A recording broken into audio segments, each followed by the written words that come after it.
Flying Guy TV, part 2 of the Lake District Porsche 911 trip, and we're going up the Whinlatter Pass. We're climbing and climbing and climbing. It's like the Alps. Hairpin left, hairpin right. Got the cyclist up. We caught the car. Bloody hell. This must be fast. We've caught some cyclists up. 6-speed manual. 4-wheel drive. Carrera 4. So it's a 911 Carrera 4 Gen 2. Bit of a mouthful.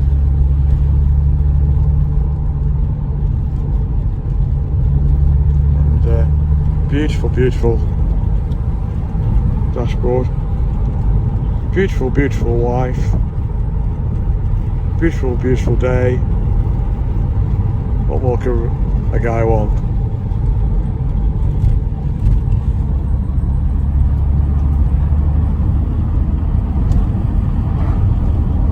Now, Debbie's no racing driver, so you're not going to get the usual videos. Yeah, this guy's got real power. Oh, here we go. Tell I lie.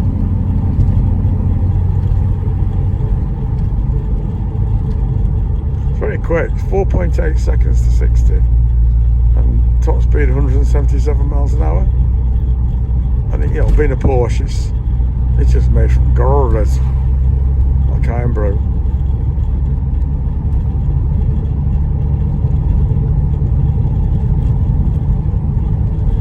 We're going to the yesterday we went on Coniston. We went on there's a ferry there, a little boat actually, and it takes 90 minutes, and it does the Donald Campbell Bluebird trip. It's really good. It tells you all about Donald Campbell and exactly where the Bluebird crashed and how it was resurrected in 2001, and how Donald is buried in the churchyard in Coniston. And you know, as a 5.5-year-old, January the 4th, 1967,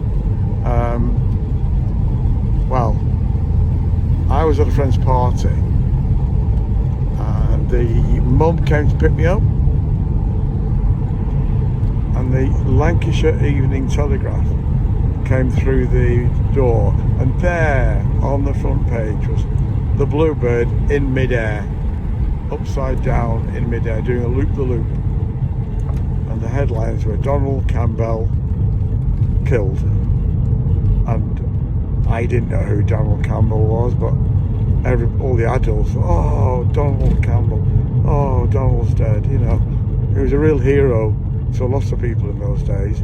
He was a real British hero, you know, made of sterner stuff. But the truth is, he had to do all this speed chasing, because when someone else broke his record, he was no longer in the limelight. So he'd be no longer in the press. He was no longer paid for interviews. He was no longer sponsored.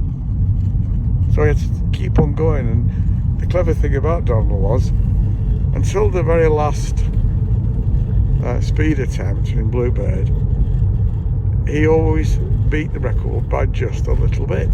And I think the record was about 265, I think they said yesterday.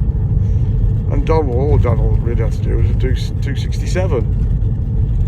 And when he crashed, now wait for this, he was doing 328 miles an hour. And there was conjecture at the time that he'd turned around too quickly at the other end, hadn't refueled, had hit his own wake and taken off, or perhaps, I remember them saying he'd hit a log. But the truth is, they think, they've scientifically reasoned that the Bluebird was light because it hadn't been refueled. It was certainly skipping along the water. What they call the outriggers, I can't remember what they're called, the floats, were bouncing, because he said by a radio message that these floats were very much slapping against the water. And then the engine stalled, either ran out of fuel or something problem, and the whole combination of being very fast, getting a lot of air under Bluebird, under the floats, and the engine basically just, you can imagine the torque reaction of the engine, just lifted the whole thing into the air, and he did a somersault, and that was it. And the cockpit broke off first, and he went down with the cockpit, and then the rest of the Bluebird sank within a few seconds. There we go. Hang on, Dad.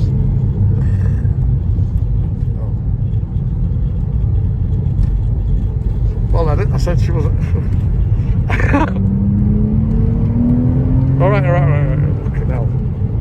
Sorry, I swore. I am a rally navigator, honestly, but I'm used to Johnny G-Force, not Debbie Camosa. So, so there we are. So this afternoon we're going to. I'm actually going to see.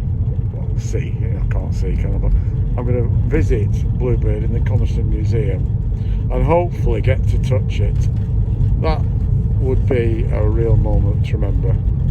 Because back in 1967, that image of that hydroplane taking off is, well, obviously never forget it. So just to touch the boat again will be unbelievable. I say again, I never touched it in the first place. But so for now, from Debbie Sterling Moss Camosa and me, it's goodbye from her and goodbye from me. Usual like, subscribe and whatnot. Thank you. See you in a bit. Bye.